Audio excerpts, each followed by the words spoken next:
नमस्कार, मैं सरांधा आप सभी दर्शकों का अन्नदाता कार्यक्रम में स्वागत करती हूं। किसान हमारे देश के अन्नदाता हैं और वे ही हमारे देश के भाग्य विधाता हैं। ऐसे ही भारतीय किसानों को खेती बाड़ी से जुड़ी हुई बहुत सी नई लाभकारी जानकारियां देने के लिए हर रोज सुबह हम आपके साथ आते हैं। तो चलिए कार्यक्रम शुरू करने से पहले देखते हैं क्या है आज के अन्नदाता में। कैसे लें मिर्च की फसल से अधिक उत्पादन।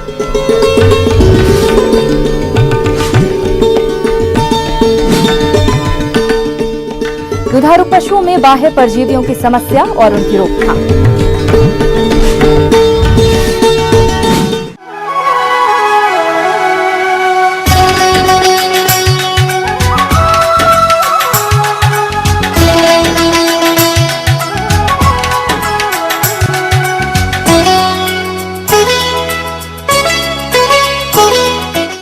हमारे प्रदेश के जिन किसान भाइयों ने मिर्च की खेती की है, उनको इस फसल से अधिक पैदावार मिले, इसके लिए मिर्च की फसल में कुछ कार्यों को करना जरूरी होता है, जैसे खरपतवार नियंत्रण, सिंचाई, उर्वरक प्रबंधन और पौध संरक्षण उपाय आदि। तो किसान भाई इन सब कार्यों को कब और किस तरह से करें, इस बारे में जानकारी दे रहे हैं भोपाल के कृषि विशेषज्ञ संजीव श्रीवास्तव।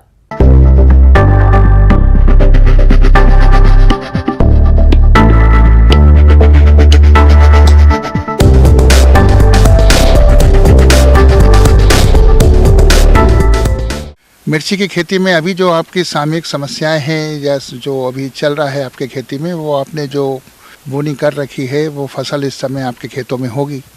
किसान भाइयों, मिर्च की फसल के साथ कुछ खरपतवार भी उग जाते हैं, जो कि फसल के साथ खाद, उर्वरक, हवा, पानी तथा प्रकाश के लिए प्रतिस्पर्धा करते हैं, जिससे मिर्च के पौधों का सही विकास नहीं हो पाता और उत्पादन में कमी आ जाती है। इसलिए आप अपनी फसल को खरपतवारों से मुक्त रखें। फसल में कीड़े और बीमारियों का आगमन हो सकता है, तो आप पूरे खेत को कीटाणुओं से और बीमारी से बचाने के लिए सबसे पहला शर्त होता है कि हम उसे खरपतवार से मुक्त रखें।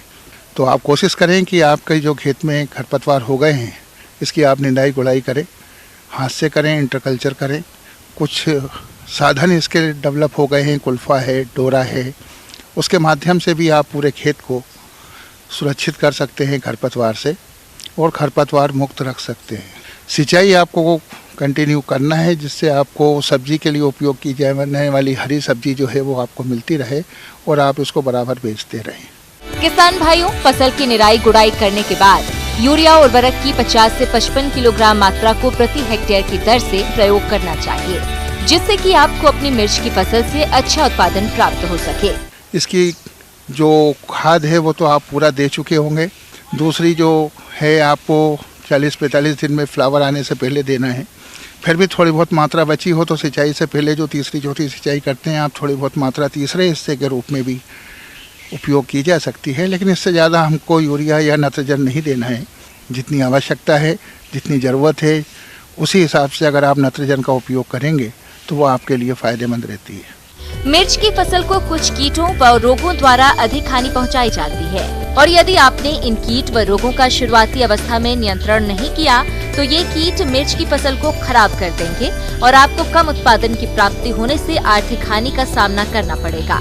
तो कैसे करें इन कीट व रोगों का नियंत्रण, आइए जानते हैं। बहुत से रस चूसक कीट जैसे थ्रिप्स है, व्हाइट फ्लाई है, हरे पीले काले मच्छर हैं जो आपके खेत में आ जाते हैं और ये संवाहक होते हैं वायरस जनित रोगों को आपके खेत तक बुलाने के लिए और उसको फैलाने के लिए। तो इन रस चूसक कीटों के लिए जो बढ़िया तरीका है कि आप इमिडाक्लोप्रिड है, थायोमेथाक्साम है, इनका स्प्रे करके आप इन रस चूसक कीटों को समाप्त कर सकते हैं अपने खेत में से। और भी बहुत सारे कीटाणु हैं जो नुकसान पहुंचाते हैं, जिसमें से फल छेदक कीट भी होता है जो आपके मिर्ची की फसल में लगता है। तो उससे बचने के लिए भी जो उपाय हैं आपके पास, वो मिसाइल जिसमें इमामेक्टिन बेंजोएट होता है, इमामेक्टिन बेंजोएट का आप उपयोग कर सकते हैं। जो मुख्य रूप से रोग इसके अंदर लगता है वो है एक तो एंथ्रेक्नोज, जिसे हम श्याम वर्ण कहते हैं, जिसमें आपके पत्ते और तने और साथ में कई फलों पे ऊपर भी काले रंग का धब्बा पड़ जाता है, काले रंग का हिस्सा हो जाता है, जिसको श्याम वर्ण रोग कहते हैं। इससे बचने के लिए सबसे बढ़िया तरीका तो यही है कि हमने इसका बीजोपचार करके इसको बोया हो, नर्सरी का अच्छा ट्रीटमेंट किया हो। लेकिन फिर भी अगर ये आपके खेतों में नज़र आता है या दिख जाता है तो अभी आप इसमें कार्बेंडाजिम है, मेनकोजेब है, डाइथेनेम 45 है, Z78 है, जिनका उपयोग आप अपने खेत में करके और इससे बचा जा सकता है। दूसरा एक और महत्वपूर्ण रोग है जिससे हमारे क्षेत्र के जो किसान भाई हैं ज़्यादा प्रभावित होते हैं, जिसको हम हमारे अलग अलग भाषाओं में बहुत से नाम इसको किसानों ने दे रखे हैं क्षेत्र के हिसाब से। इसे हम अंग्रेजी में लीफ कर्ल कहते हैं। चूर्णा मूर्णा, करपा रोग, काफ़ी ऐसी बीमारियां और इस नाम से इस बीमारी को पहचाना जाता है। इससे बचने का जो तरीका है इसका वो है कि हम इसका माइटिसाइड यूज करें। वो जो मकड़ी है हमारे खेत में ना हो, मकड़ी नाशक का उपयोग करें। तो इसके लिए एक बहुत पुराना जो तरीका है, टेक्निकल है, वो है इथियान। कीटनाशक होने के साथ साथ मकड़ी नाशक भी है, उसका उपयोग भी आप कर सकते हैं। बाकी अगली चर्चा में हम आपके साथ फिर मिलेंगे। आज के लिए इतना ही। किसान भाइयों, अभी तक आपने खेती से जुड़ी हुई कुछ उपयोगी जानकारियां देखी। अब लेते हैं एक छोटा सा ब्रेक, जल्द लौटेंगे और कार्यक्रम में आगे भी हैं खेती बाड़ी से जुड़ी हुई महत्वपूर्ण जानकारियां। आप बने रहिए हमारे साथ।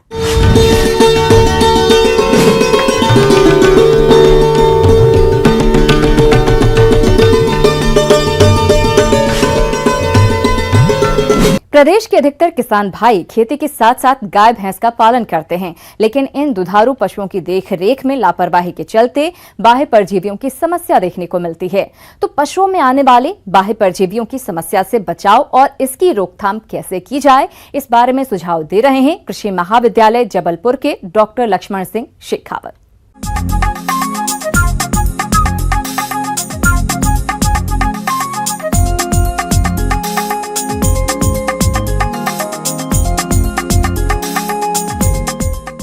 किसान भाइयों, आज हम बात करेंगे हमारे दुधारू पशुओं में बाहरी परजीवी द्वारा पहुंचाए जाने वाले नुकसान के बारे में। जैसा कि आप सब जानते हैं कि जो हमारा पशुपालन का कार्य है उसको अधिक लाभदायक बनाने के लिए पशुओं की समय समय पर उचित देखभाल बहुत ज़रूरी है।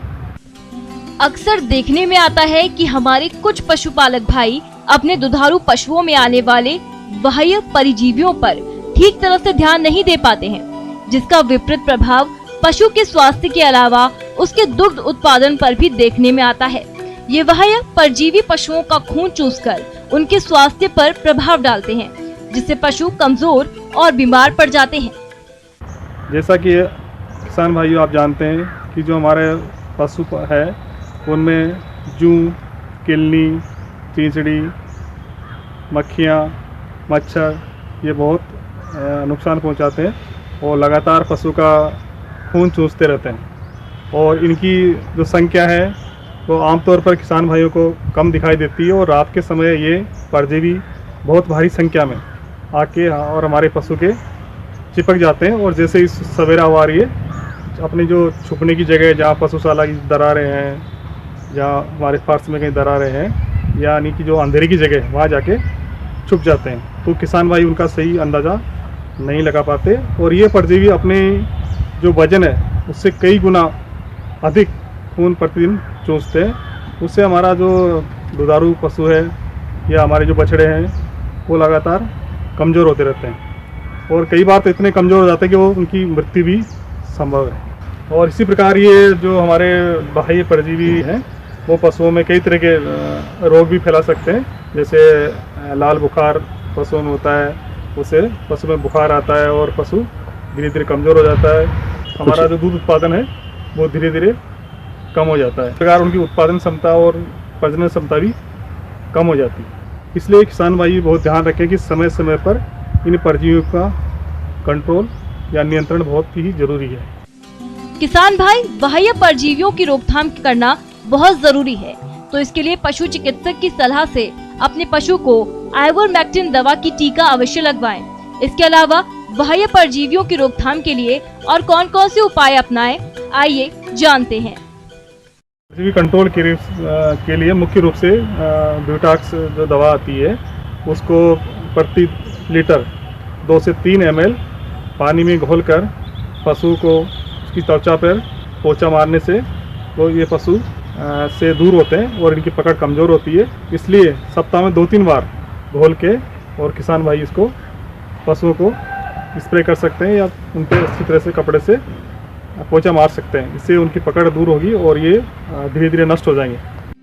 पशुपालक भाइयों, इस दवा का घोल बनाकर पशु के शरीर पर अच्छी तरह से लगाएं, लेकिन प्रयोग करते समय ये सावधानी रखें कि पशुओं के मुंह पर मुसीका लगा दें, जिससे वो अपने शरीर को चाट ना सके, जिससे पशु को किसी भी तरीके का नुकसान ना पहुंचे। इसी प्रकार किसान भाइयों मुख्य रूप से ये भी ध्यान रखें जो हमारी पशुशाला है वो भी साफ सुथरी हो, कि जिसमें जो हमारे बाहरी परजीवी है उनका कम असर रहे और उनकी संख्या नहीं बढ़े। इसके लिए जो सबसे पहला था कि हमारी जो पशुशाला बिल्कुल साफ़ सुथरी होनी चाहिए, उसको रोज़ धुलाई होनी चाहिए।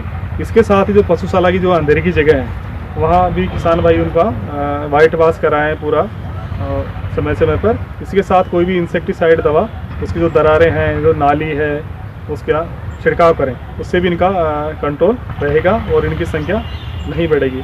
इस प्रकार किसान भाई अगर इन जो बताई गई बातों का समय पर ध्यान रखें तो हमारा जो पशुपालन है लाभ का धंधा बन सकता है। आगे और भी हैं खेतीबाड़ी से जुड़ी हुई बहुत सी रोचक जानकारियां, पर यहाँ पर रुकेंगे एक और ब्रेक के लिए। जल्द हाजिर होते हैं।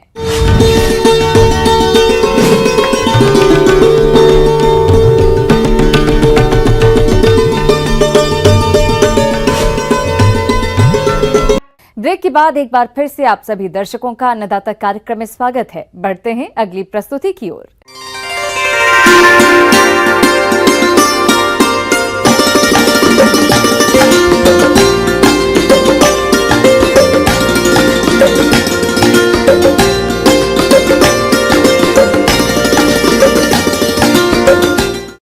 झरबेरा फूल की बढ़ती मांग को देखते हुए हमारे प्रदेश के किसान इसकी खेती पॉली हाउस में कर रहे हैं, लेकिन अच्छा लाभ वही प्राप्त कर सकते हैं जो फसल में किए जाने वाले जरूरी कार्यों को समय से करेंगे। तो कौन से वो कार्य हैं और आप कब और कैसे करें उन कार्यों को, इस बारे में जानकारी दे रही हैं एक विषय विशेषज्ञ सुचि गंगवार।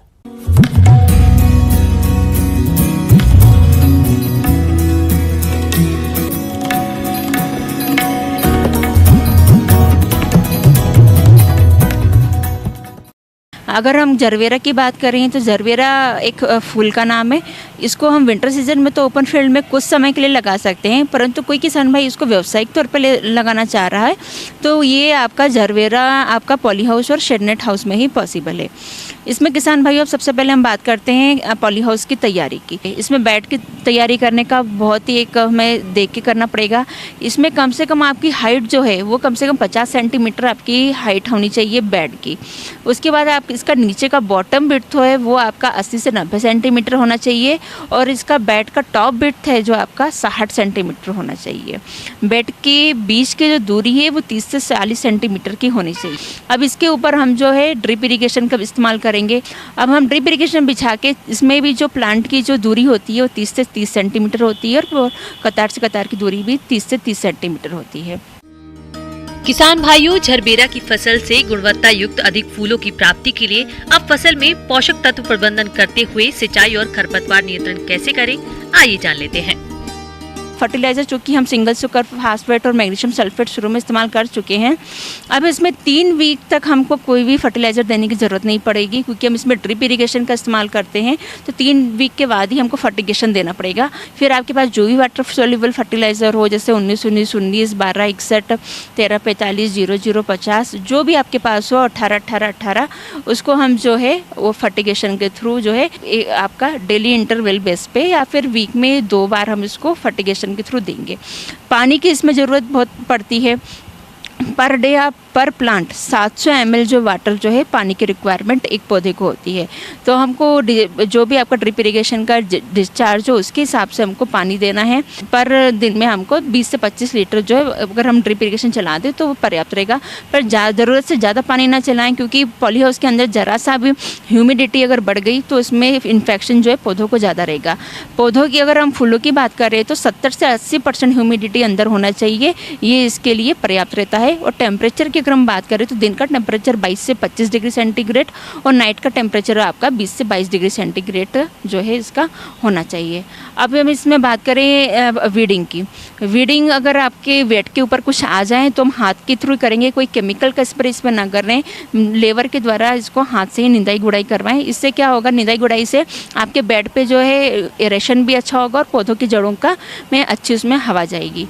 झरबेरा की फसल से अधिक फूलों की प्राप्ति के लिए अब फसल में कीट और रोग की पहचान कर नियंत्रण किस तरह से करें, इसकी जानकारी कुछ इस प्रकार से है। अब हम इसमें कुछ इंसेक्ट की बात करें।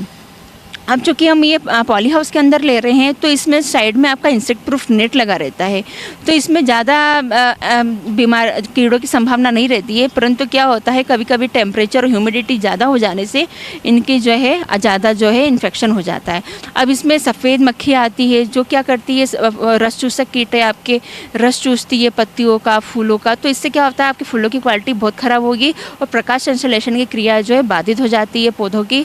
तो इसके लिए इमिडाक्लोपिड नाम की दवाई होती है, वो 1 ml दवा पर लीटर पानी में डाल के हम स्प्रे कर सकते हैं। इसमें माइट का प्रकोप ज़्यादा होता है, माइट के लिए भी ओमाइट नाम की एक दवा आती है, तो उसको 1 ml पर लीटर पानी में डाल के हम इसमें स्प्रे कर सकते हैं। लीफ माइनर का प्रकोप ज़्यादा होता है झरबेरा के पौधों में, तो उसके लिए नीम तेल का भी इस्तेमाल कर सकते हैं या क्लोरोपाइरीफास का इस्तेमाल करते हैं। नीम तेल के लिए हम 5 ml जो दवाई है पर लीटर पानी में डाल के स्प्रे कर सकते हैं और क्लोरोफाइस की जो मात्रा है वो 1 ml मात्रा पानी में डाल के जो इसमें स्प्रे कर सकते हैं। अब इसमें जो थ्रिप्स भी आता है, थ्रिप्स के लिए भी जो हम इमिडाक्लोपिड या थायोमिथाक्साम नाम की दवा होती है, उसकी 1 ग्राम जो मात्रा है पर लीटर पानी में डाल के हम स्प्रे कर सकते हैं। अब हम इसमें बीमारियों की कुछ बात कर लें तो बीमारियों में जो है इसमें रूट रोड बीमारी आती है, तो उसके लिए भी हम कोई फंजिसाइड का इस्तेमाल जो है कर सकते हैं। तो इसके लिए हम कार्बनडाजिम जो है 2 ग्राम पर लीटर पानी में डाल के स्प्रे कर सकते हैं। पाउडरी मिल्ड्यू भी आता है। भभूतिया रोग के कारण झरबेरा की पत्तियों और फूलों पर सफेद और भूरा पाउडर जैसा जमा हो जाता है, जिसकी वजह से पौधे अपना भोजन नहीं बना पाते और फसल कमजोर होने से फूलों का उत्पादन तो घटता ही है, साथ ही साथ फूलों की गुणवत्ता भी खराब हो जाती है। तो आप इस रोग के नियंत्रण के लिए घुलनशील गंधक की 3 ग्राम मात्रा का प्रति लीटर पानी के हिसाब से घोल बनाकर छिड़काव करें, जिससे कि इस रोग का नियंत्रण आसानी से हो जाता है। अब इसकी हम बात कर ले तुड़ाई की। किसान भाई, इसमें तुड़ाई का बहुत ज़्यादा झरबेरा में महत्व है। हमको इसकी तुड़ाई बहुत सावधानी पूर्वक करना चाहिए। हमें ऐसा नहीं कि फूल जब आपके लग गए हैं तो फूल को हमें खींच लिया। इससे क्या होता है कि आपके कभी कभी पौधे की उखड़ने की संभावना बहुत ज़्यादा बढ़ जाती है। इसलिए किसान भाई थोड़ा सा पौधों को हाथ से पकड़ लें और एक हाथ से पौधों को पकड़ें और हल्का सा गोल गोल घुमा लें, तो अपने आप जो फूल आपके हाथ में टूट के आ जाएगा। और आपका फूल पूरा खिला हुआ होना चाहिए, तभी उसकी जो है यही जो क्वालिटी रहती है और तभी आपको फूल मार्केट में अच्छा बिकेगा।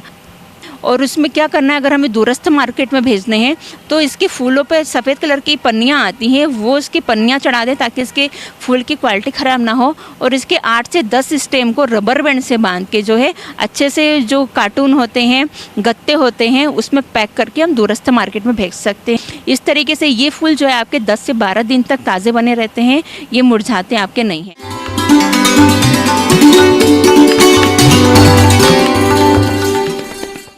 अन्नदाता हेल्पलाइन निःशुल्क फोन संपर्क सेवा के माध्यम से आपके द्वारा पूछे गए प्रश्नों में से 1 या 2 महत्वपूर्ण प्रश्न को हम अपने कार्यक्रम में शामिल करते हैं। इसी के तहत आज का चयनित प्रश्न और उसका जवाब इस प्रकार है।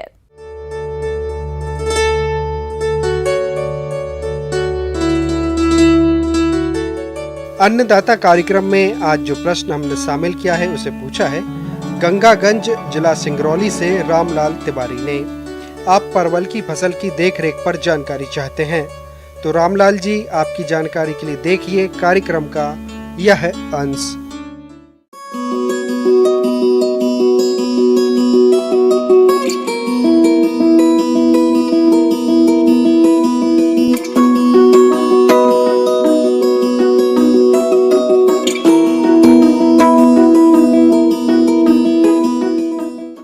हाँ, जिन किसान भाइयों ने सितंबर अक्टूबर के महीने में अपनी परवल की फसल लगा रखी होगी वो इस समय बढ़वार की अवस्था में होगी।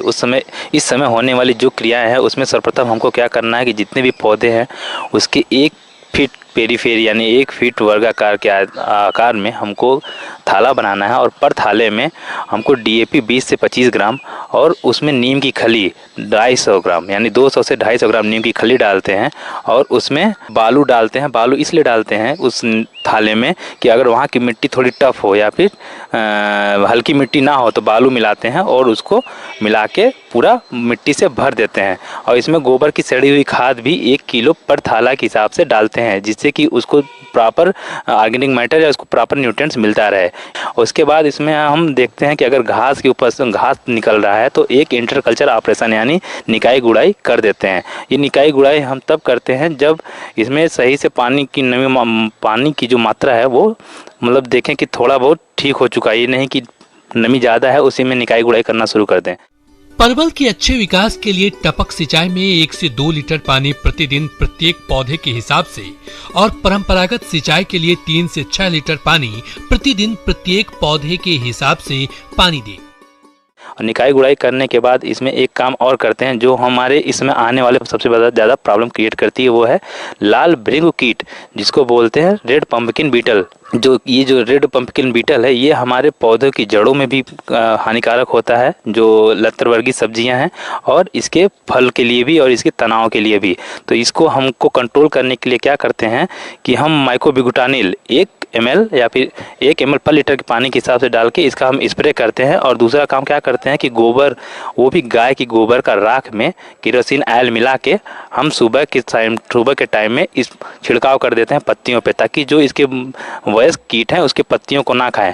और इसके नीचे जड़ों को अगर जो हानि पहुंचाते हैं, इसके जो शिशु होते हैं, उसको रोकने के लिए हम क्लोरोपाइरीफास का 20 किलोग्राम पर हेक्टेयर के हिसाब से सारे जड़ों के पास में हम एप्लीकेशन कर देते हैं पर थाले में, ताकि इसके जड़ों को वो हानि ना पहुंचाए।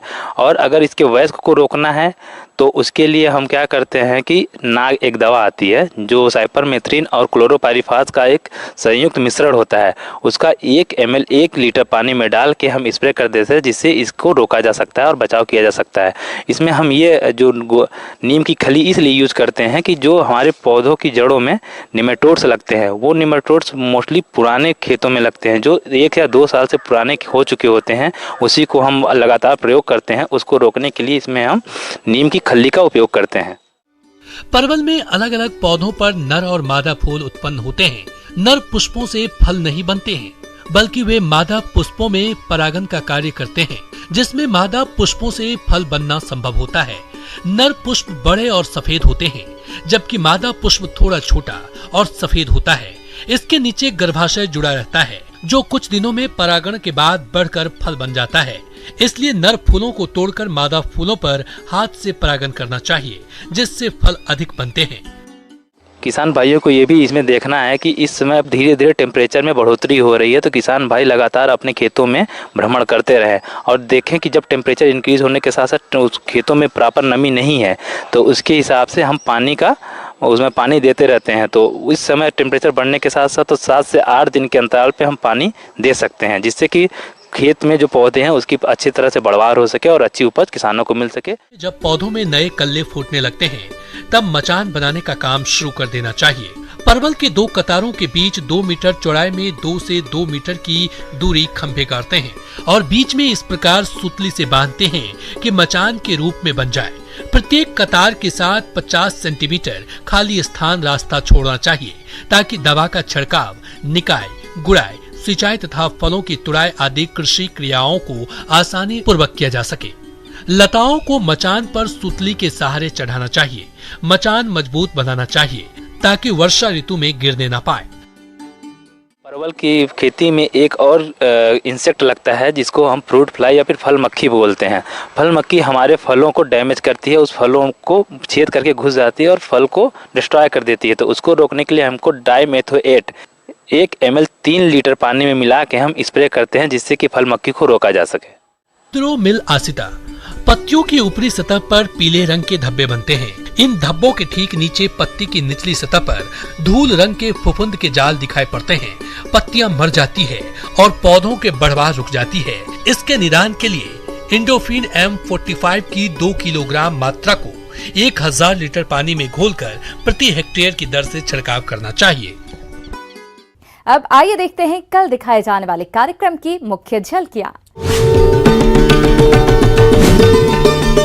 स्टोरी पर यंत्र की कार्य प्रणाली और इसकी उपयोगिता,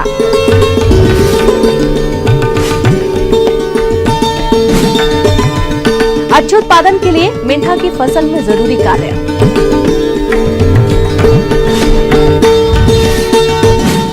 किसान किसान भाइयों, अन्नदाता आपकी सेवा के लिए संकल्परत है।